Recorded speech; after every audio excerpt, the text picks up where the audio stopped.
those things that you always worry about a little bit for a player is you can sometimes get in your own head. When you're having a couple bad games, if you let that affect you too much, if you let that dictate how you play the game, you start doubting yourself. So we need to see Moon kind of bouncing back here and ridding himself of any worries. We'll see if he can rid himself of his demons. We're going to get into this one as the first few bans have come through. Zyra LeBlanc off the table from Immortals. Also the Rengar away from Moon, a trademark favorite of his, absolutely. Shen and Galio so far banned away from the FlyQuest side. I do kind of like where Rengar ended up as a champion, where he is around in the jungle pool, and some players can pick him and do really well, but he's certainly far from ubiquitous, and I like when champions are in this kind of realm where, oh, it's Moon, we should ban it. Yeah, I think that is really interesting. I think that there's a lot of champions like that in the meta right now, where the meta is pretty wide open. We're seeing a ton of different picks, from support to top to junglers, even mid laners, and you have to ban certain champions against certain players, which allows them to kind of show that style, gain advantage for their team. But one of the things that you pretty much have to show the respect to against all champions or in all players is the Kennen. Because Kennen, a lot of people are talking about, hey, it's not actually having the kind of success that is warranted like for these first picks, first bans. But the big thing for me with Kennen is that he has almost zero bad matchups. Like, you can first pick this guy, and it really doesn't matter what you're playing against. He can succeed. Yes, there are some things that can deal with him, but it's very tough for many, many matchups, and even the worst matchups feel like they are somewhat skill-based. Absolutely the case, and so the Kennen comes through here for Flame. He had been playing a lot of tanks for Immortals, a couple of Galio games yesterday, but back on a more farm-oriented split pusher, the kind of champion he made his name on way back when. If all the old school fans of League of Legends remember, Flame is an incredible player, and he's kind of trying to rebuild himself now with Immortals, who have done okay, at least grabbed up alongside the Karma here, which we know to be a flex pick as well. We had just seen it last series, though it did lose, but we'll see what comes through with Elimination or High doing that. And I'm also interested to see if we are going to see anything from Elimination that is a bit wacky, like if they wanted to flex that, because he is a guy who has brought out things like Blitz and stuff in the past, and Blitz is actually relatively meta right now. We're seeing things like support Sejuani and Blitz, and those are kind of right in Elimination's wheelhouse, I think. Yeah. Things that seem a little bit oddball, a little bit unprepared for them. It is funny seeing like, oh, Blitzcrank is in the metagame now. Like, it's like, well, it's the same champion it was before. You can say that the landscape around it has changed, but like, he was doing that back in spring, but now that the Koreans are playing it, now he's no longer going to get flamed for picking Blitzcrank and losing. That's what the world kind of feels like to me here. Jarvan going to be grabbed up for likely the top lane, so the matchup should be Jarvan into Kennen, we assume. Balls into Flame in this one. And now the second ban phase begins as Thresh is off the table, as they might just keep removing support picks as they grab the Karma already for themselves. And J4 into Kennen, while you can do okay, that is like almost one of those lanes that if the jungler is not there, you are conceding the lane. Yeah. Like, there's almost no way that you should win this in a 1v1. Just besides Flame making some sort of massive mistakes, it is a pretty tough lane. You can't really trade.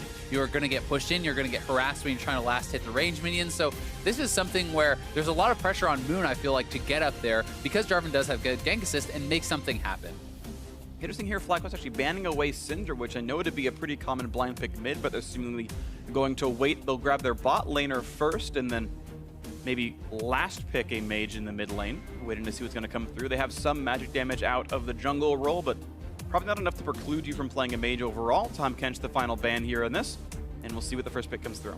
I mean, Haya is a guy that likes to play some different stuff in the mid lane. He is a guy who has brought out a lot of assassins, even sometimes pretty questionably, like the Cassid and Blind play against Echo Fox, where he kind of famously got smashed in lane by Froggen's Lucian, like that being a very tough matchup. So we do now see Ziggs. Theoretically, it could go mid, but very likely going to be in the marksman role for Wild Turtle, which could open up something like a Jace or a Talon or a Zed for High. Well, it's nice to allow them to play mid lane physical damage, maybe a Lucian as well, one of the options of the new most common physical damage mid laner right now. Jace also on the table, so yeah, we'll have to see what it ends up being. Ole playing one of his more favorite champions. The Bard is in, and Bard plus Caitlyn certainly very strong. Ahri going to be the blind pick mid lane for Pobelter. It could be a Ziggs, it could be a Karma, could even be a Jarvan. High's played it before. Honestly, any of these could be mid laners. At least it's been played. Literally every champion on FlyQuest has been played professionally in mid lane in the last 4 years. There you go, but I would be shocked if any of those are the mid laner. I definitely am expecting it to be a physical DPS matchup that High considers to be advantageous, or at least even. Something like the Jace could make a lot of sense. Talon here coming out, very aggressive choice. And this is a massive amount of diving, a massive amount of kind of backline engage here for FlyQuest. You can set up Ziggs ultimate very easily with the J4 Cataclysm. Elise wants to dive in. You have Talon flying in there as well. So this is a lot of dive. But Immortals has set themselves up relatively well to deal with that. Smithy on the Gragas has the ability to disengage, and Kennan's ultimate for the counter engage can really help to keep your backline safe. We've had exactly one Ziggs game in pro play in the summer split so far, and it lost over in South Korea. So sadly, NA is not the first Ziggs of summer, but still, the second one is pretty nice. I always like seeing new stuff come out, and this comp seems very FlyQuest. It's very let's go dive and let's go hard. It's going to be a fun one to watch for. It really is, and the bot lane from FlyQuest will have a ton of poke. The one thing they're lacking, one of the things that I've always loved to see paired with Ziggs is much CC in the bot lane, because I think that when you hit 6, if you have something like Zyra or Morgana or whatever, someone who has hard CC to set up your combo, if you can land that center of the ultimate, it's almost a guaranteed kill with any sort of extra damage coming in. Yep. And Karma is not going to bring that, but you will have a lot of poke. Right, instead of having the level 6 all-in power like you see out of maybe like an Ashe MF lane or something like this, it's instead the permanent pushing power, and you hope with a roam or a TP play they get first turret out of it. Now we'll see if they can push up well enough against Caitlyn Bard, who are no slouches in laning their own right.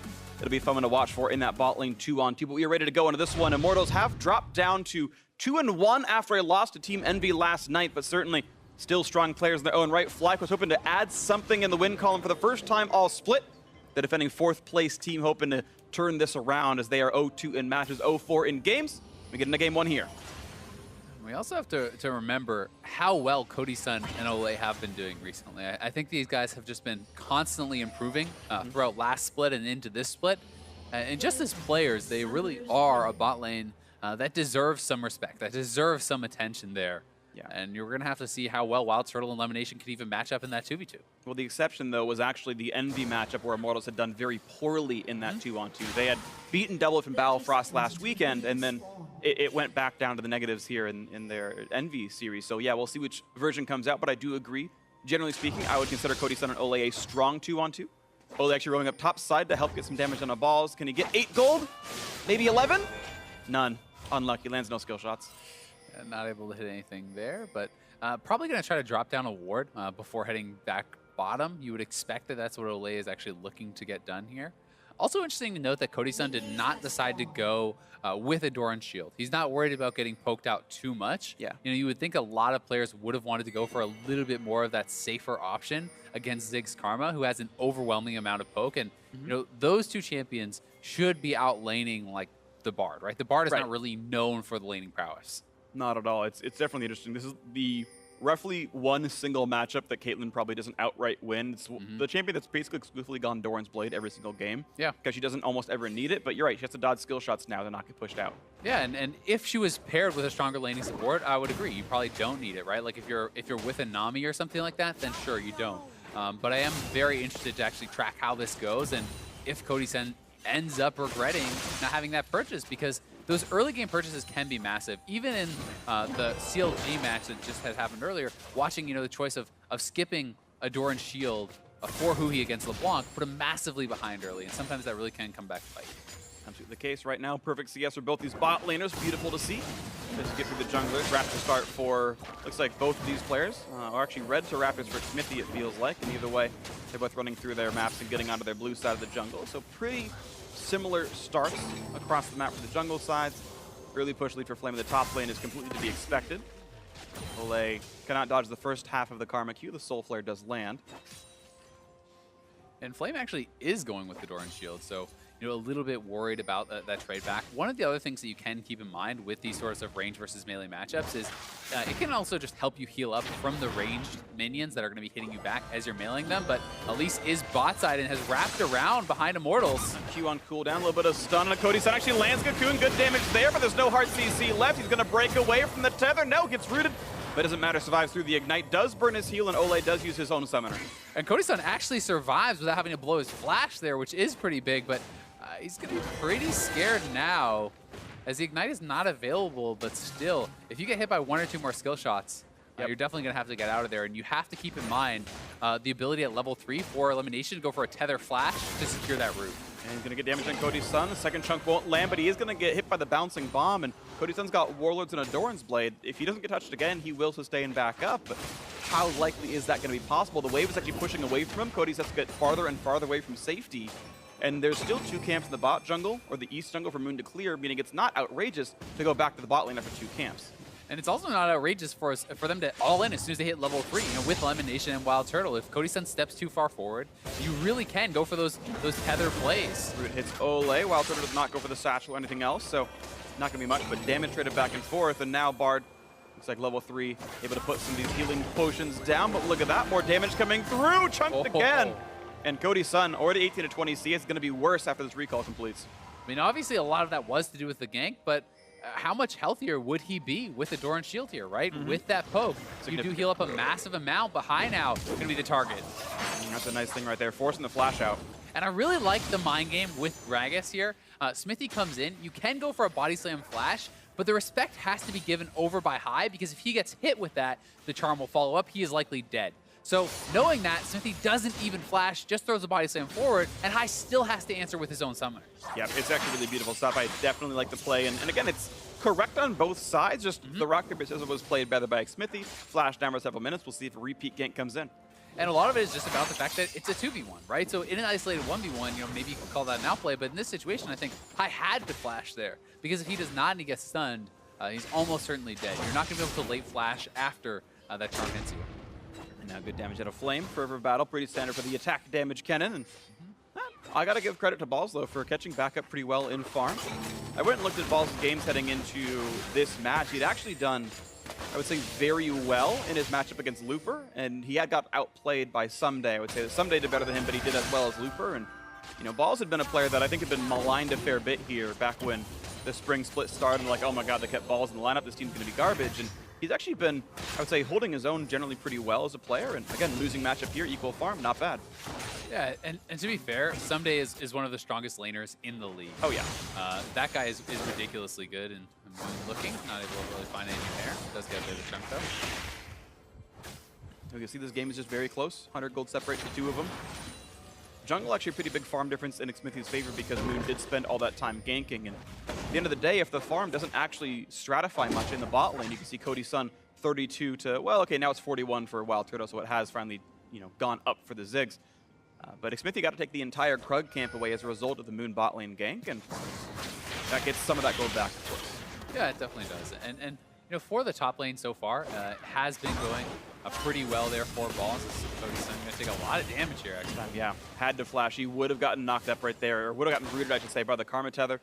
A nice satchel plant by the Wild Turtle, actually, the satchel charge, I should say, broke Cody Sun out of his 90 caliber net. One of the things you can attack against the Jarvan is actually the mana pool, right? Like, you can actually start to really wear him down, and Balls, I think, for him, was able to pick up some of the honey fruit and actually get that back there. But Kennen is resourceless, essentially. I mean, yes, you do have energy, but you're never going to be pushed back to the lane because of that. Then you build into lifesteal. So both of your, like, resource bars, so to speak, are very, very difficult to ever attack. And over time, Flame should be able to establish more and more of an advantage. Great to see it. We'll see if that does come through right here. Still, Cody Sun forced to last it under a turret. Turtle took a little bit of aggro, but he's okay right now. And they're starting to get these little chips down on the turret. Elimination getting his 15 gold per auto thanks to his Frost Fang. Flash shots are done. Ole wants the flank. Here comes Smithy down to the bot lane. Flashes are available. Elimination going to land the root. Nice satchel. Beautiful out of Wild Turtle. With a flash, not going to be a root, but it will be a slow. Elimination staying alive. Ignite into Ole. I'm not going to land. Ole should stay alive throughout that one, but a really amazingly well-played 2v3 by FlyQuest, stay alive. 3 summoners down for 3 summoners. It's an equal trade. That was actually sick from Turtle, but Smithy just got 6 off the minions here. Still has his flash available, so they do have to respect that. And Lemon, you know, probably would have gone down if Ole could have actually hit his binding. It's very close. Little differences there keeping him alive. But Turtle deserves so much credit for this satchel because they know the play is coming in. He knows what he's looking to do. You have to interrupt that body slam right off the bat because otherwise Smithy will flash with the body slam and it will be uninterruptible at that point. But he interrupts it so fast at the start of the body slam that he's not actually able to follow through with his flash. Really, really nice stuff. Just gets the knockback, and it does well with it. Ole only got the slow out of that Cosmic Binding, so out they all went. And again, 3 summoners for 3 summoners. That gang didn't have a huge tangible gain. The health bar trades were almost equal as well. We get back to a pretty close game right here. Top lane still equal, mid lane +5 for Pobolther. You'd expect in a rangeless melee matchup. High I gotta say, doing pretty well for a matchup that probably looks bad, and he got ganked in. Yeah, he's doing very well for himself, and he is one of the guys who was an early adopter of the cannon. And it's also interesting to see how Flame is deciding to play out this top lane. He's not trying to push as hard. He's actually trying to pull and deny some minions here. So you see he actually held the range minions, took that damage from them so they would stack up, and the next minion wave would join up. This means that some of the FlyQuest minions will kill off his own, thus denying that CS and denying, you hope, some of that experience from your opponent, which can also put him in an easier place to gank. Exactly. You look about what the ultimates can do here. Smithy's ult can go for the big knockback, and Flame can stun Ball several times. Ball's ultimate sends him forward back towards the champion. He would still have to flash out to get away. So the risk of being ganked in a post-6 world is very high. You can see how far back he's playing as a result. And he's having a last hit with his flag, which actually makes him even more vulnerable.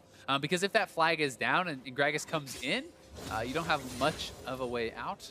But thankfully for him, he is playing it pretty smart. Has his wards up. So holding pattern so far, still playing the laning phase, and the lane is pushing back towards Balls now, so he'll get most of this farm back, even though it looks like it's -17. It's more like -7 or something like that. And he'll get some more back soon enough. I do like that Cody-san bought up at Cole, by the way. He will probably be able to turn that into the extra bonus goal by the end, and it's more sustained for a very harass-heavy lane, so a bit nice there. You don't buy early vamp cycles on Caitlyn because you're going for an Infinity Edge, so it's a nice sort of stopgap to make you a bit more sustaining lane like this. Yeah, I definitely think it makes sense. I do wonder how the lane would have looked had he purchased the Doran Shield. I agree. Even on that first time he was forced back, he could have gone that route. Yes, there is life still provided by the Cull, but it is kind of a greedier purchase, and Smithy is back with the flash, remember, and the ultimate. We'll see if he can make that play happen. Turtle got slowed, flash to get away, but the knockback is there. No way out. First blood comes through for Ole. And Bartley just to buy a bit more time to keep the rest of the team off, and there will be no gank for Moon. Well done from Immortals. Not perfect execution as the body slam flash was actually missed by Smithy, but it was a smart play in combination with the Bard. You come in there, you're able to force it out, and Smithy does hit that ultimate very well, which is going to net them the first blood and get them that lane pressure, which is so important against the Ziggs, because the Ziggs really wants to be moving around the map, getting down that first turret, and then pushing around and starting to knock down turrets to accrue that early gold. Absolutely good stuff out of them. Elimination now wants to hold the lane, and you can see Ole doing his job and trying to make Lemon not keep freezing, and you can see here Lemon actually has to go for last hits. He'd actually die if he kept tanking the wave plus the Bard, and at a certain point, Ole just backs up anyway. But yeah, it means Elimination has to take the wave instead of freezing it.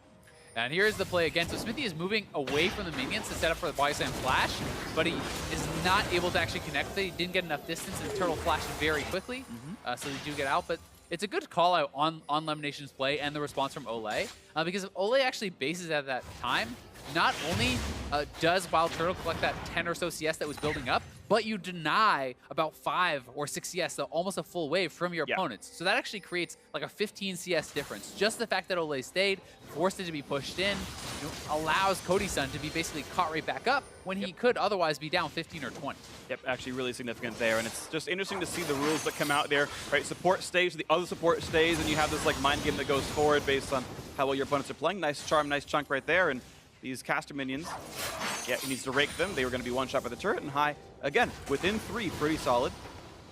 And again, that was despite getting ganked. His flash is back up, and there has been no further gain since that Smithy gank, but he's made bot lane look good.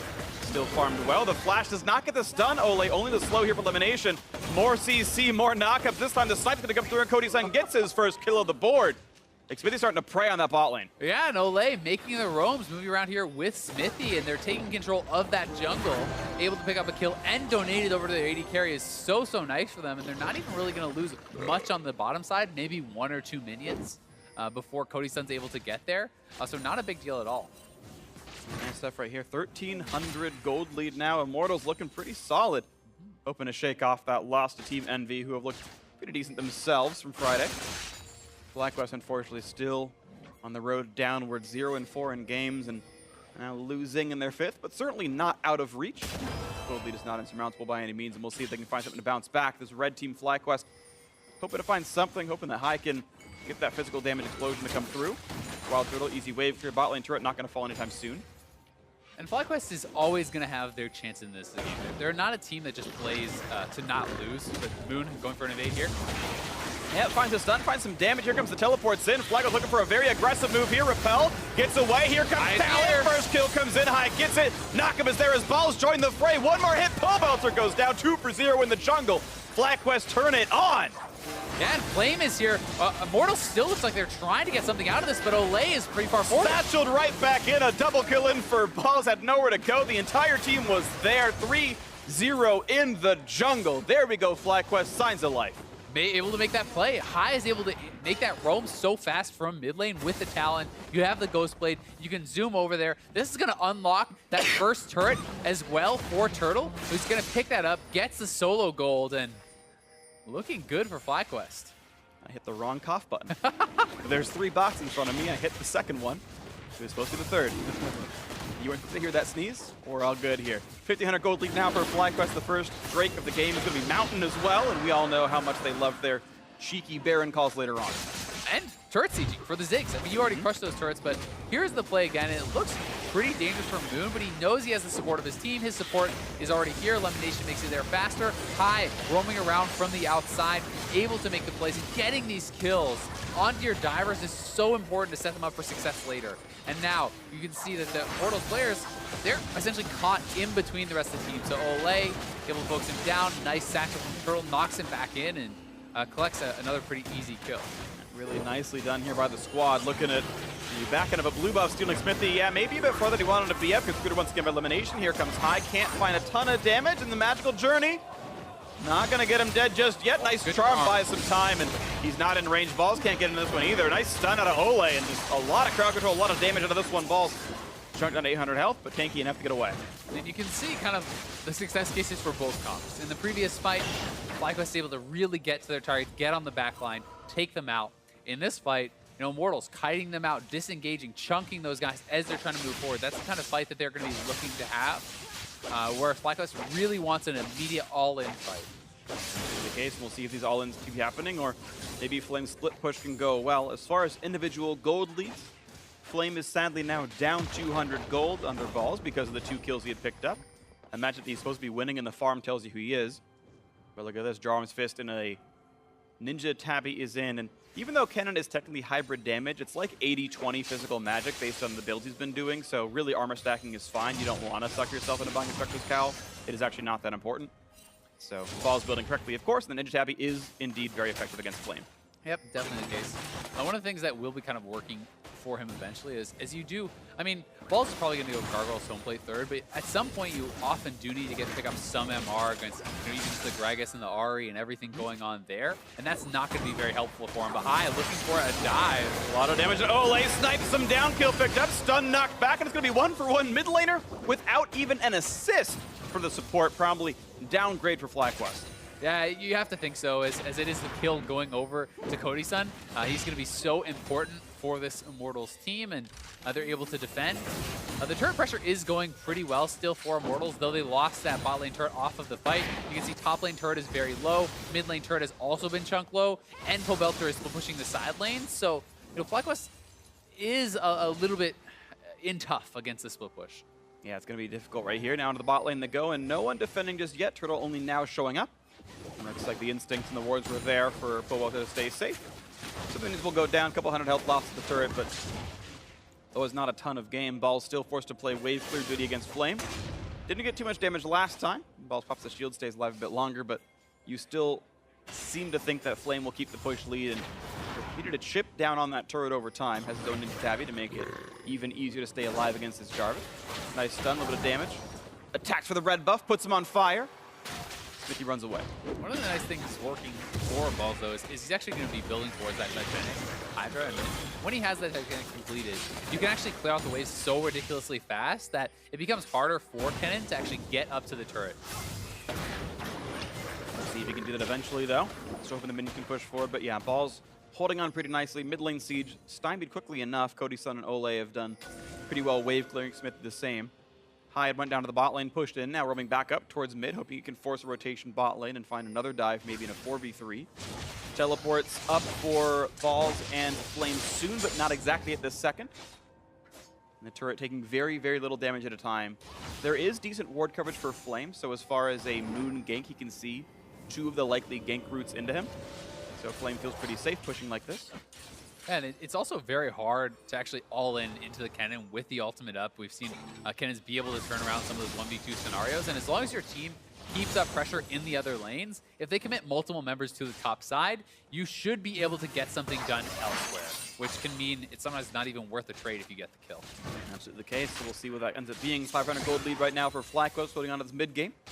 4-3 in kills, and Parkour sends High back to the top side of the map, looking to maybe backfill this lane as Ball says, I need to recall, I need to buy my Titanic Hydra or something, and High will wave clear the next wave or two and keep that turret alive. Actually, Flame decided he wanted to match recalls himself and won't go for turret damage. I feel like there was a point where Xmithie probably could have pulled the trigger and knocked that down with an auto attack or two, but Immortals did not go for that play. They will wait and pick it up later on, as they've been having Pobelter split in the bot side, and this actually will be a turret picked up, and so the 1-3-1, slow and steady leads here for Immortals, other than the fact that mid lane has been going the FlyQuest way. Nice little ult by Ole, forces them all back, and that wave will get cleared. It was actually pretty smart there, just being able to buy some time, you know, and threaten that engage, even though Xmithie wasn't really there. It does push them back, and it means they get that bot lane turret, don't give up top. Now got Flame the time to get back to the top side, so he can start continuing the pressure there. And Immortals are just going to continue to look to kind of chip away at them. We'll see if they can get these chips in. See what flavor they are. It's going to be right now waiting around near the honey fruit. Honey fruit flavored chips may be coming in, as Moon wants an Infernal Drake. Spawning in 15 seconds. Some hot chocolate out from Ole. Lots of food coming in, I guess. What exactly does honey fruit taste like for you? Just like honey? No, but it does taste like Elimination's dead suddenly. I don't know what he got caught by, but he got stunned up by Ole. He's gone. Assist to Xmithie. I guess Xmithie landed a body slam flash and an ulti. That's what it was. Props to Xmithie for setting up the off-camera kill. I'm deducing based on the lack of summoner spells on him, and now actually it creates the 5v4 in Immortals' favor, Elimination nowhere on the map. Xmithie's Gragas has been so good this year, and it meant that balls had to come down to mid lane. Now Immortals just has to back off, play passively there, because they're getting an edge on the top side, and they're playing this push and pull very, very well, and likely going to see this body through the flash. Yeah, Xmithie just camping out on that pink ward. Pretty much perfect engage there. High not going to be able to get taken down, just straight up ultimates. Pobelter is trying to chunk him out to go for the Infernal. Well, it does mean Elimination has respawned. Ball's on the top side, but Flame is walking down through the jungle, so there will be in about 10 seconds time if he doesn't just steal the red buff himself, which looks like, yeah, Flame's going to steal a red buff. He's like, guys, I have a buff to kill. Let me just steal that away first. This feels more important to me. And looks like Moon will not be there in time to stop him, so Immortals will take the smaller but more secured upgrade. And once again, back down to this Drake, and this time Ball is about the same place as Flame, but it's been started with 3. Cody Sun cleared at the mid lane, now has rejoined the team as well. Now will there be a fight? Vine not gonna land. Here comes the team. They're gonna fight for it. Here comes High on the side. TP in for the first side, and TP flanking for Balls. He's there, finds one, forcing him back. Knockup is there, gets the kill into Cody Sun. Moon's still alive on the back side. Drake at 2,000 health, and Xmithie back outside the pit. He's already burned body slam, he's already burned flash. He can't, oh, he can satchel over, but doesn't get the steal in time. High still in the chase, knocks down Ole. That's 2 plus a Drake so far. Knockup will land on a Pobel to make that a third, a double kill for High. And FlyQuest win these scrappy fights every time. Yeah, and they're going to get 3 kills for Noah and the Infernal. Very well done from them. And the TP ward was so much better for FlyQuest. Flame kind of wandered in from the far side, but he cannot really commit to the fight by himself. Whereas Balls comes in from the back. They get the kill on Cody Sun. And here it is again. And this TP is just so much more effective from Balls. Already there early. Once Cody Sun is down, so much of that consistent damage is out of there. Pobelter is also very low on mana, which means there's really no danger to kind of chasing for these kills. Pobelter cannot fight back, and Immortals overstayed their welcome and really gave FlyQuest the kind of fight that they would want. Really nice stuff right there. Cody Sun sadly died with flash up. He didn't see the cocoon. I think it was going through the wall from Moon, but either way, a nice shot by him. And good follow-up by Balls and the rest of FlyQuest. So good pick off there. And Cody Sun, who was up so much in gold, in fact, still individually 700 above Wild Turtle, was destroyed without getting any damage off in that fight. And it's also very problematic that Jarvan keeps getting kills in this. It's like Flame is working to slowly eke out the edges in that 1v1, but because Balls continuously is picking up these kills, he's actually going to be ahead in gold regardless, and now has these double Drakes, and High as well is extremely strong. So you have the diving pair there who are going to be able to put so much threat on the Cody Sun that his gold lead doesn't really mean that much if you can't actually do a lot with it. Absolutely, and speaking of doing a lot with your items, I gotta give a shout out to High. He went double lethality before any defensive stats at all. Not even going for the one that gives magic resist, it's the other lethality items that have no defensive stats, and he's still gone almost deathless, 4 kills in this one, doing amazingly well on the squad, so definitely making the Talon work, and that early-ish Ziggs pickup for Wild Turtle to set up this physical damage mid laner working pretty well so far. Yeah, it really is. And Wild Turtle has not been like a big part really of these fights, but being able to bring that second part of the damage and also so much sieging power now that he has Lich Bane completed as well. If they can ever get to those turrets, he's going to be able to knock them down like hilariously fast. Yeah. Ziggs is also very good with the neutral objectives. Oh, there we go. Out they go. Looks like Ole doesn't want to stick around. Of course, there was the rest of FlyQuest around. And again, I want to come back to, I love most of FlyQuest compositions. The fact that they are willing to do a bit of new things, right? There's only been one other Ziggs game of the summer split. And you can say Ziggs is meta, Ziggs is not meta. No one's willing to play it. Pretty much anyone. And they said, you know what? But Highest Talon is so good, let's get a comp that fits it. Ziggs obviously in many ways complements a Talon well. It's magic damage to your team profile. As you mentioned, sieging, when you've got a melee mid laner without escape tools, it's hard to knock down turrets, so it's Wild Turtle's duty to do that. And this synergy has gone well. Turtle picked up the Ziggs, doing well on it, and it allows Hyde to do what he's doing here. Exactly, and I think that this composition makes a lot of sense. You know, whether you want to argue the Ziggs is fully meta or not, especially in the 10-ban world that we're in, you can make a lot of compositions work because you can ban out the things that would really disrupt it. You have a lot more flexibility to allow people to shine on the champions that they are very comfortable in. And for High, the Talon makes a lot of sense, and he's very strong at it. And when you have a champion like that people also will not have had a lot of practice against, it can be very powerful. We'll see what they can do with this one now. Still, the gold very tight, 400 gold apart. It's not a lot. Make that 1,000 now as Wild Turtle knocks on the top lane by himself. But a knockback on a High, turns invisible. Buys a bit of time, netted up though, taking a lot of health damage and just barely slinks away. Moon gonna run away, and now Elimination chunked up, forced a flash. He would have gotten bound up by Ole. That's a forced summoner out. And that is quite a large amount of damage done by the Immortals squad. Also, Wild Turtle got picked off from the sides. Congratulations to Pobelter for making that one happen into the river. Now rejoins the squad, and mid lane likely to fall as a result. And as soon as Turtle is down, that is most of your safe wave clear. So you're for sure going to lose this one turret. The question is, can they continue pushing and actually try to threaten two? FlyQuest almost has to look for a fight to defend a turret rather than just wave clear because it is pretty tough for them. Absolutely the case. So back again to a 200 gold difference. And we can watch this 1v1 pick off by Pobelter. I mean, if you hit the charm, even if you don't, it's just, you're instantly dead. Ziggs is so ridiculously squishy. He's built not even any HP, let alone any magic resistance, that even if Pobelter misses his charm and his Q, you can probably kill him with just R and W very easily. Yeah, and Ignite for good measure just in case, but you're absolutely right.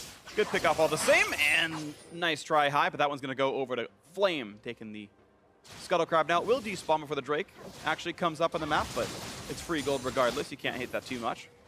Gotta say, it's really fun watching High, how he actually flies in and out of the fights on the Talon, especially with Storm Raider Surge. You know, even in that last fight, utilizing the Storm Raider Surge proc from Smithy to be able to run out when he was very low HP. He's one of the guys who I think plays this best as far as entering and exiting the fights and really playing those limits very, very closely on the Talon. Really agree. Great player on the champion. It's always fun to see their styles come through and we go back into a slower holding pattern game. It's interesting because we have several kills, but they've all been at the exact same time. Then we go back to the 1-3-1 over and over again. Zhonya's Hourglass done for Pobelter makes High's job very difficult in trying to make a 1v1 kill. High himself has a Hexdrinker done, which makes him tankier against Pobelter the same. We'll see if anything more comes out of this one. As High has had the push lead, but Flame's going to take that lane back without too many issues. Smithy holds into mid as they wait for Cody's Sun to reach in the mid lane. Nice stun right there. A lot of CC, and Ole's gonna go down. Moon gets the kill. Credit for that one. Stepped a bit too far forward looking for wards, and FlyQuest had the ward control. Yeah, they definitely did. And Immortals had focused almost all their pink wards on the top side. Not long ago, they actually had 3 or 4 in a line there, which FlyQuest have been clearing out. So when FlyQuest focuses your vision on bot side, it's very dangerous to actually face check into that. They get caught. We're looking for more on this one. Can they pick him up yet? They just keep running forward. And actually, the synergy I'll talk about in a second. 1 kill picked up, and yeah, there he is. The reincarnation means nothing. Ole, of course, still dead. Now the chase onto it. Smithy. High wants this one. Can he get in? Varkor's over the wall. Goes for a second one. Follows with the Q. Here comes the knockups. Here comes the damage. 3 straight kills now. Right in time for Baron to be in their faces. 28 minutes into this one. Smithy dead. No smite steal. This is all FlyQuest. Yeah, the Baron is theirs for sure. And I don't even think Pobelter can kill the Infernal before they can rush down and actually beat him. So Pobelter is just trying to even take out those Scuttle, perhaps. Not even able to do that.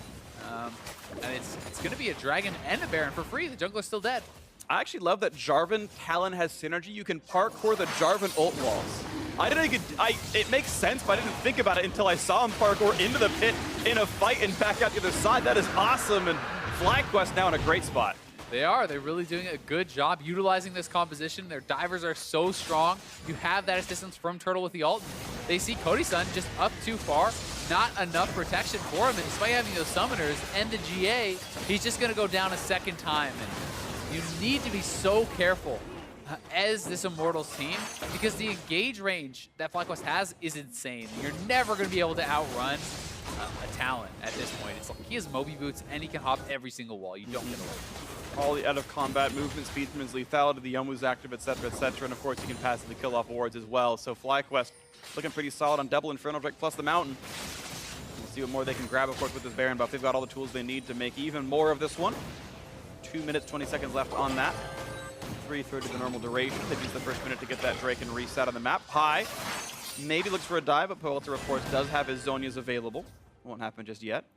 And you've got to say, Immortals still relatively close in the gold department, so this is definitely not over by any means, while FlyQuest, I actually think it's a bigger deal that they have double Infernal than the gold lead that they have at this point, which isn't that big. We'll see how much they can actually pick up with the Baron, because a Flame is moving down. Good ultimate. CC. Cosmic Binding into only a single man stun for Flame. Nice job by Balls to kind of zone out the front line. Moon goes down, the 1 kill for Flame, but yes, into the back line they go. 2 kills picked up in return for FlyQuest, looking for a bit more. And I might have actually lied about the Cataclysm interactions.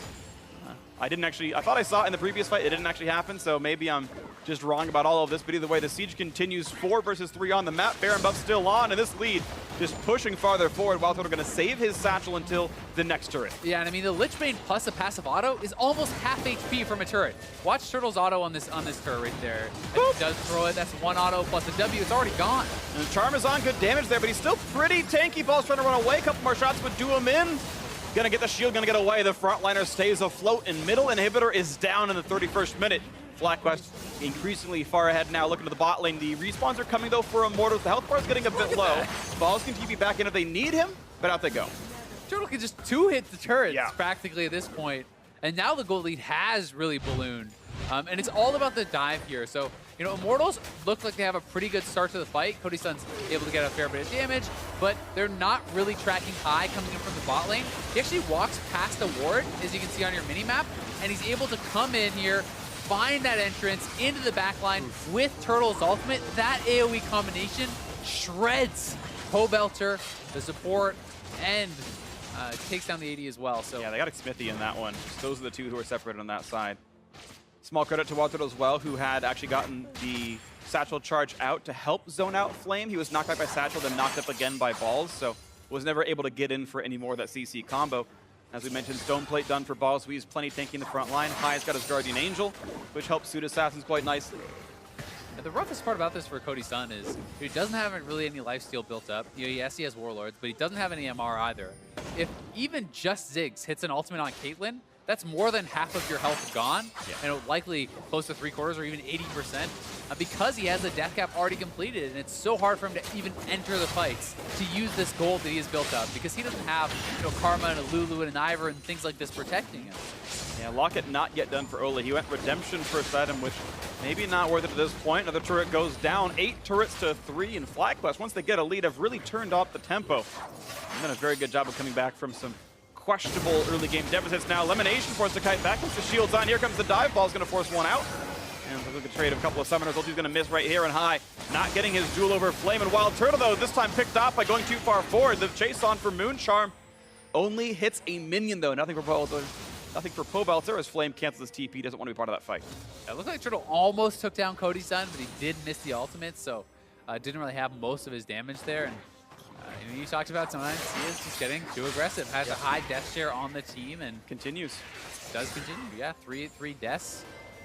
It's half. He was sort of the death leader on the team. So Turtle does still stay true to his mantra of being very far forward and dying a bit more than he would like, but he's also the highest KP on his team, so it's action score. It's kills plus deaths plus assists, and that's my favorite metric in League of Legends. Turtle, #1 in FlyQuest for that. And as far as the team to do it on, this really is it. But you can see they start off the fight the ultimate from Turtle does miss onto Cody-san there. Had that hit, it would have been a pretty easy kill. That was actually just one Q plus a couple ticks to the E, almost killed Cody-san from full. So had he hit that ultimate, it would have been a guaranteed kill with just the ultimate probably plus an auto. Yep, definitely some good damage there, but not too much more for now. Cody-san does have his Guardian Angel here, and more revives will be maybe useful for him down the future, but that was because he's, I guess, more afraid of High than he is of Wild Turtle. You got to pick something to add. You have to, prioritize one over the other. Went GA over Hexdrinker, and he will hope to continue to scale up. You can see the Gold Graph FlyQuest has done so well since that Baron. And it looks like Cody-san actually is kind of building the wrong item path here. I'm not sure if it's an accident, but he's building towards a Shiv, and he already has a rapid fire. They both don't work. I'll talk about that in a second. There's a fight right now in the top lane as Hai's going to kite back and forth, look for the jump over the wall. He's got more to run to, you'd hope, but the rest of the team is there. The body slam stops up at the end. That's going to pop Guardian Angel, and Hai is Trap should mean a kill for sure. Definitely dead after this one. 2 comebacks to make sure. Shutdown goes through to Flame, and down they go. Looks like Pobotzer still maybe needs to be a bit afraid. They do have to try to contest this Dragon, though. Third Infernal. Ooh, nice the charm. Yep, it does still questionably fixed. It can still stop movement. That's the case that happened right here. So no flag and drag for him, but a stun's going to land on a Wild Turtle, and Immortals want the way back in. Xfinity gets a kill for himself. 5v3 on the map. Looking for a bit more on Moon. He's been hasted up by the Karma, still running away, and this is going to be a pretty easy Infernal break over to Immortals. And getting this Infernal was so important for Immortals. It's the difference between a 3 Infernal advantage or a 1 Infernal advantage for FlyQuest. So that differential was insanely big and really does keep Immortals' hopes very realistically alive. Oof, and the minions just barely defend themselves here in the bottom. Oh, they're TPing into the base. Oh, they're going for a big play. All right. Also going to take one down. Now, can they stop the rest of the team? He's going to walk forward at some point. Hit it. Maybe. There he goes. Knocks it down. And they're trying to make a hard choice here. Do you go for the Baron? Do you actually answer the Baron? If too many people base, FlyQuest could try to rush it here. So we'll see what they're going to go for. The Flame's got a red buff. I don't know if Ball's an easy way out. He'll jump the wall. He might have to burn his flash. Puts the shield up with no slows, and he's going to die for this one. So that's a kill picked up, and I guess they can try to take down Baron Nashor, but can they kill it fast enough? No. No, so that's really going to actually backfire, and very likely means Immortals are going to be the ones to be able to pressure the Baron. So FlyQuest has really made a string of mistakes. Turtle standing too far forward, gets picked off, then Hai gets killed. Turtle gets killed again. They give up that Infernal, and now they try to go for the big play. They're not able to force the Baron on the other side because Hai was still dead. Yeah. And now they're down their TP. They're down their top laner. Immortals are really starting to stabilize and may regain control. Yeah, it looks like FlyQuest just bit off more than they could chew. The idea could have been really good, but not going to happen. So let's talk about Rapid Fire Cannon Shiv. When all those changes came through, they do stack a little bit. You get the bonus range and the lightning damage. And Rapid Fire Cannon also has a passive where it makes your energized charge faster, so you're getting more lightning. You're not getting the damage to stack, but you're kind of getting the best of all worlds outside of direct damage stacking, and so it's a decent synergy. I think it is actually a playable duo, especially when you've already got the Lord's Bloodlust. Now the attempt on Baron. 4,000 health left on this one. The Elise not in range for a steal just yet, but Hai gets the pick off on a 1. Pobotzer is dead with Flash and with Zhonya's available. Just didn't press anything. And now for the chase down. Hai force run away. Crits up. 20% chance to not crit. Cody-san can't get the kill off on the Hai, who's very low, though, 500 HP onto him. And over the wall, wow, they just found a free Karma to pick off. Elimination, maybe. Walking farther than it needed to. Flame getting himself a blue buff. Now a 4v4 in this fight. Missing a mid versus missing a support, though. Generally advantage to FlyQuest based on composition. Knockup is there. Going to find XP. They're going to get that kill picked up. And look how tanky Balls is in the front line. Pops the shield, walks away. And Hai's pushing mid, so they're going to go for the inhibitors in this game. They might win the game if they can stop recalls. I mean, it's so easy for an Elise and for a Ziggs to stop backs. No one can stop the Talon by himself. Otherwise, the rest of Immortals still stuck out here. Pobotzer, 13 seconds till the revive. They're going to run away through the magical journey, and I think it's only inhib. Pobotzer is back up in 8. The turret should not die in time, but Hai at least gets that, and they can always run back towards Baron. This game is turning into a mess, and now Flame is caught out on the wrong side. Decided to try to just use a base instead of TPing out of there, and may get chased down. Well, he's got Flash, he's got TP. If he wants to buy time, he can. It's now 4 back alive for Immortals, and Flame is still buying a lot of time. Wild Turtle, maybe it's a bit risky to go for this. Bad flash by Flame, dies for it anyway, but he's going to find himself a quick Google elimination. Doesn't matter, trade kill comes in, a shutdown is in. Smithy back alive, though. The threat of a jungler might stop the Baron rush, and all said and done, the optimistic look is that Flame traded his life for a Baron. Yeah, it's a lot to unpack though. As I mean, I think he could have just gotten out, you know, just went out with his team and perhaps been able to just walk back to the Baron and delay that way. But he is down and he did blow his summoner plus his ultimate here. But we're at a pretty even point in the game. This is certainly anyone's game, but the players, it feels like they're getting a little bit nervous, a little bit ahead of themselves. A lot of mistakes, people getting caught out left and right, split off from the team. Definitely some questionable choices being made here. Absolutely agree. Certainly not the cleanest of end games here, but we're going to see what else Hai can finagle for himself. Looking again to split push down to the side. He's going to find a ward. So Ole says back out of my jungle here. The rest of the team still grouped up closely enough that Hai won't get any one-shots. FlyQuest is heading right back to Baron though, and they're going to continue to threaten around this. Flame does have his TP if he wants to join in, and Hai is threatening that flank. Let's see what they find. Right now she's going to be wave clear and farm, and more gold coming in as Cody Sun needs one last item, and I guess that's Bloodthirster or possibly even Death's Dance. Wait, that doesn't build from BF Sword, I don't think anymore, so I'm wrong on that one. So either way, unless you're going for the crazy 100% crit build with an Essence Reaver, that is incredibly unlikely, though I have seen it once or twice. I think against a team, you know, with as much poke as oh yeah, if you're playing Ziggs talent, I think you want a Bloodthirster. I just think it's a possibility. It would be wrong, but it's a possibility, and I like always thinking of what could be done here. Yeah, and while the Shiv plus rapid fire interaction seems pretty neat, I also feel like you probably want a PD against two divers, right? Yeah. You know, you have the Talon and the Elise, and even this Jarvan dashing in on you, and having PD can be the difference between living and dying, especially once you have that Bloodthirster. But again, balls caught out here. Tanky frontliner cutting back, has Guardian Angel, but look at the damage on him. Oh, look at that ultimate! Nearly gone. The shield is a bit late for Ole, but the chase is down. High rooted up by a trap. 300, 700 damage out there, and the chase is on stun. Cody Sun has Guardian Angel, still not popped though. He's life stealing the back line. Goodbye. He could die. They're trying to get the pick up. There's the root, and here's the revive. They're going to pick up that one, no problem. Two picked up right now, two dead. And the chase is in. A great body slam by Xpid. He's going to find Balls, who kites over the wall. The flash for Turtle Charm's going to land. Big shield at elimination. They're going to force that to be a retreat, but Flame picked up that kill there, and Lemon doesn't have the damage to kill up Pobel. So that should be a fourth kill. They want to chase it down, but they don't just yet. Only two alive means a chance to 5v2 a Baron. Yeah, they're going to go right back to Baron. This is the more guaranteed play. They should be able to pick this up for themselves, and that's going to be a huge advantage, especially when you have this Kennen who's getting very strong, and Ken really looked to split push. Really is doing a great job right here. Flame on the 6% crit, doing plenty of damage there. The Baron goes down in the blink of an eye, and Immortals finally have a great fight and a Baron to push with. And it kind of feels like FlyQuest, you know, they got so much good poke onto Cody Sun that they kind of got baited in. Turtle almost 100% Cody Sun with that ultimate, then is able to land one more Q. This puts him in such a low spot. He's cocooned. They feel like they can just jump forward and take him out, but he survives. He's able to live with the lock and the heal coming out. And everyone had kind of piled in for FlyQuest and went into the meat grinder here a little bit, get shredded by Immortals, and now they get Baron, they get Elder, and they are very ahead at this point. We've got 2.5 minutes to push a lot of the base. As you mentioned, the gold now not very far apart, 1,300. That's basically nothing at this point of the game. The builds are full. Cody Sun's got his Bloodthirster. There's no growth to be had at this point. And now it's all about what they can do with their champions and how they play around the map. And with the Baron and the Elder, they're much more powerful despite the gold lead at this current time. So, you know, we're going to have to see how much they really can get done, because Kennen in a side lane is going to be really tough to deal with. He is sitting in base right now, either waiting for a Mercurial or perhaps threatening a TP, but we'll pot up and probably get back out there. FlyQuest is going to need to find a really good engage. I mean, their composition kind of, it's harder to execute because you have divers. You can't really slow play a fight. You can't really go frontline versus frontline. Talon and Jarvan, I feel like, really do need to dive backline and be assassinating Cody Sun or perhaps Pobelter, or their value in the fight is just going to be much lower than that of their opponents. Certainly the case. We can see a bit of healing reduction now on the mix. High has a Mortal Reminder, while Turtle, of course, has had Merlinomicon for a long time, but they can cut down some of Cody Sun's healing. They can cut down the Redemption a little bit as well. We'll see if that comes through for anything.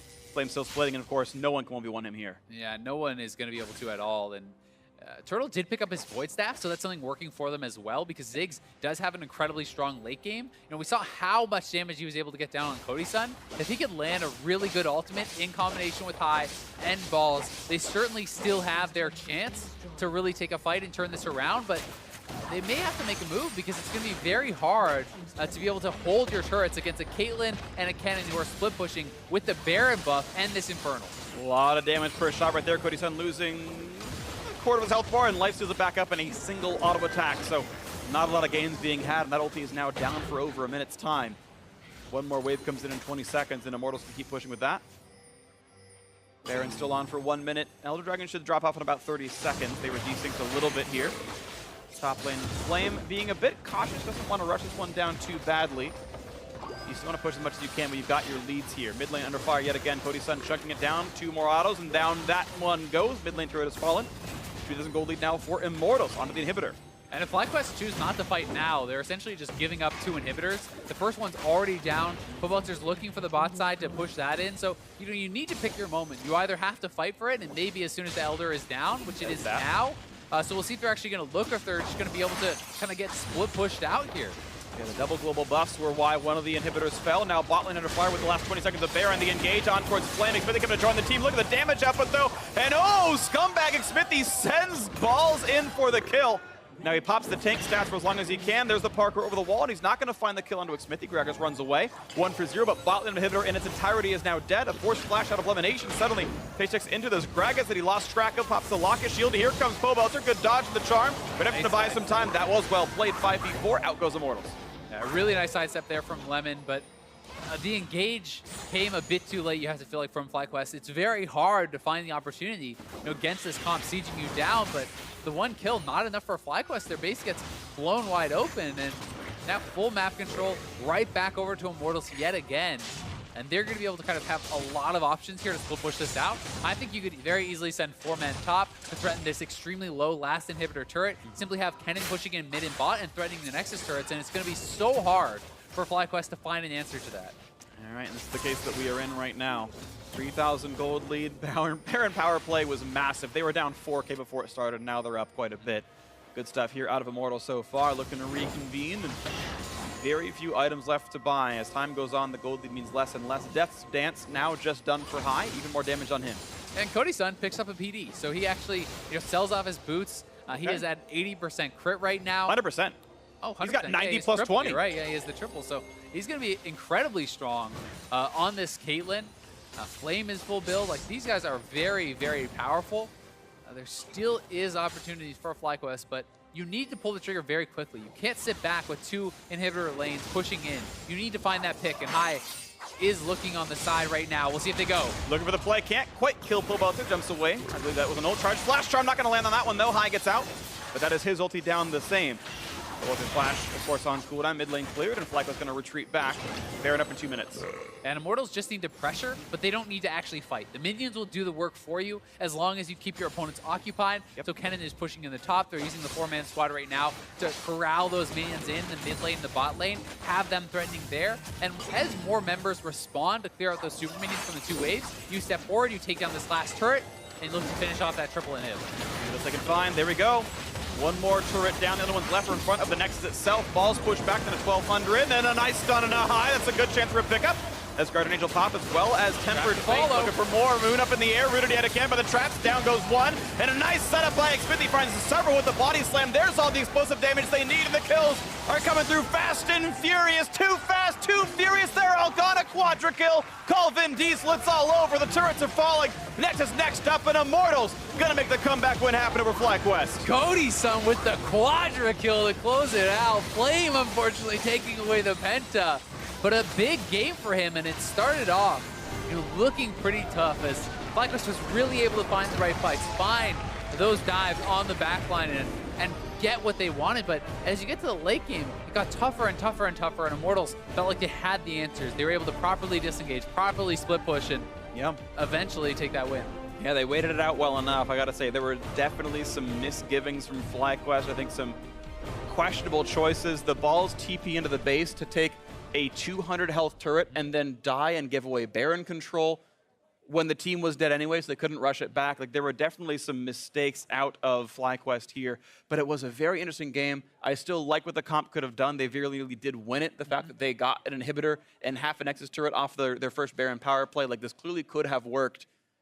And, you know, it was called poorly. That's what it came down to at the end of the day, I feel. And this has really kind of been the story of FlyQuest games this season. It Yeah. has not been like a Team Liquid story where it just feels like they're getting slammed every game. It's like, well, they could have won that game. Well, they could have won this game. Like, there's a lot of them, especially when you look at their series against Echo Fox. Like, they lost that game. They won a game, lost a game down 6,000 gold. Exactly. They were up 6,000 gold and they lost because of that, you know, the base race that essentially Echo Fox went for. They just got behind them, took them out. And they put themselves in these good positions to win, but it does feel like their shot calling, their decision making, whatever you want to call it, is kind of falling apart in some of these situations. Plus, to be fair to them, I think this was a much harder comp to execute. Sure. Because you have to be able to find off the dives. And when you're playing a dive composition like this, you need to get flanks, you need to have the perfect engages, whereas your opponents essentially just have to split push and siege. It's a lot easier to do. And they had some of those flanks. I mean, credit to Balls, who I thought played an incredibly good game of League of Legends. The one TP call that was probably highs notwithstanding, I thought Balls played really, really well on this squad. A player that had probably been maligned so much, but that's the way it went. Immortals did play better. We have a replay I want to show you of the final team fight that got Immortals the win right here, and it was so good from them. Yeah, I mean, this was really well done from Immortals, but this one was essentially all over but the Crying at this point, and they're able to get the body slam, knock high right into the team, and GA is almost worthless against Caitlyn because of the trap interaction. So the trap is already primed as soon as you spawn. You're instantly trapped up, guaranteeing the headshot, and Cody Sun with 100% crit, just flying forward, taking everyone out, barely missing out on the penta. Just still well played. Yeah, a really good game for him. And Cody Sun, even in lane, did do pretty well. He picked up some early kills. It was just kind of in, I don't know, the first 8 minutes early mid-game or whatever, and the very early laning stages, he was having trouble. But some credit definitely over to Turtle, who did an insane amount of damage this game. Really was putting out a lot of poke and finding some good ultimates. They just couldn't seem to find the flanks at the end. Yeah, couldn't quite find it in the end. So a well-played win to Immortals, 1-0 for them so far. Now we're going to throw it down to the analysts and see what they make of that Immortals Game 1 win. Thank you very much, Freak. Myself and Mark have added Aiden in.